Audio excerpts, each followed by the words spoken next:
Last time we looked at how to capture the middle 90 or 95 or 99% of a population.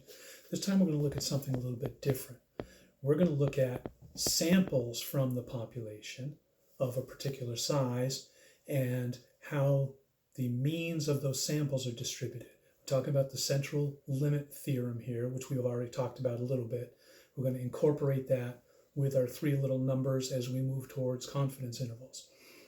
So last time we looked at how would I capture the middle 95% or 90% in this example of the population's IQs. This time we're going to look at what if I had all the samples of 25 people from the population. So I grab 25 people at random, find their IQs, average those together, and look at the distribution of those means. Remember, we call that the distribution of sample means, and the central limit theorem says that the sample means are normally distributed with the same mean as the population, but the standard deviation is the standard deviation of the population divided by the square root of the sample size. So if we're looking at samples of 25 from a population with a mean of 100 and a standard deviation of 15, the sample means are distributed normally with a mean of 100 and a standard deviation of 15 divided by the square root of 25, which is 3. If we want to catch the middle 90%, we use that number that's associated with 90%, which was the 1.64. So we multiply 1.64 times 3. That gives us what's called the margin of error. I'll write that formula down in a couple minutes here. And then we add and subtract that to the mean. So 1.64 times 3 is about 4.92. So we get 95.08 to 104.92. Pretty simple. Let's look at another similar one. Let's just change the sample size here and see what that does to our calculations. If we change our sample size to, let's say, 100,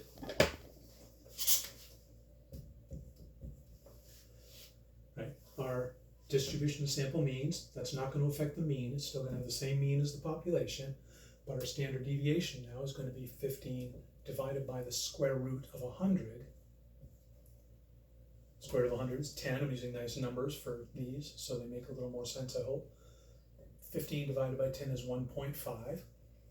So we would be multiplying that by our number that goes along with 90%, our 1.64 times 1.5. And I hate to have you watch me type stuff out on the calculator. You should probably try to beat me to it.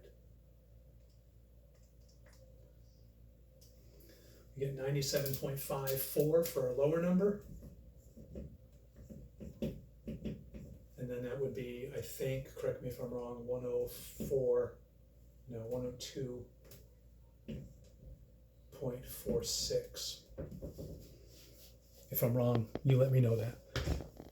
Okay, so we've got a bigger sample. That means our distribution for the sample mean is going to be more compact, right? More reliable the more people we have in our sample. So our middle 90% is in a smaller range now. Let's look at one more of those, and I'll give you a couple to work on here. Let's go back to the same commuting times that we did last time. We know our population for the commuting times had a mean of 25 and a standard deviation of 10. And we're going to take, I don't know why I'm looking at my notes, it doesn't matter. Let's find the middle samples of 50. And let's go for the middle 95% this time. So we're looking at our distribution for sample means.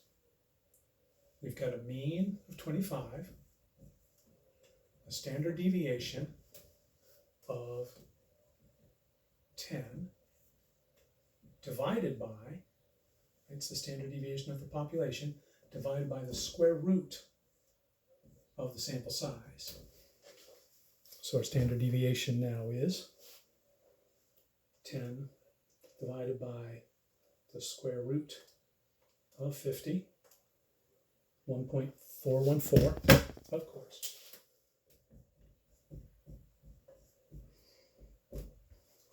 And if we want to find our interval, we start with the mean minus Our number that goes along with 95% is 1.96. So I'm sorry, my bad. We start with a mean of 25, and we add and we subtract 1.96 times the standard deviation, 1.414 there. And I'm not going to bother to waste your time watching me type stuff in a calculator. You know how to do that as well as I do. Let me give you one here. And again, you pause it and then I'll give you the answer. Suppose the heights of pine trees average 75 feet. So there's your mean with a 12-foot standard deviation. Find the range for middle 95% for sample sizes of 30. Okay, so a sample size of 30, you want 95% would be between what and what? Pause it and come back when you got it. You should get 70.7 to 79.29. The foot-long sub-example, we had 12.2 for our average and 0.2 inches for the standard deviation. Suppose we took samples of 50, find the middle 90%. Pause it. You should get between 12.154 and 12.246. If you did, good. If not, go back, figure out what you did wrong. I'll see you next time. We'll get closer to these confidence intervals.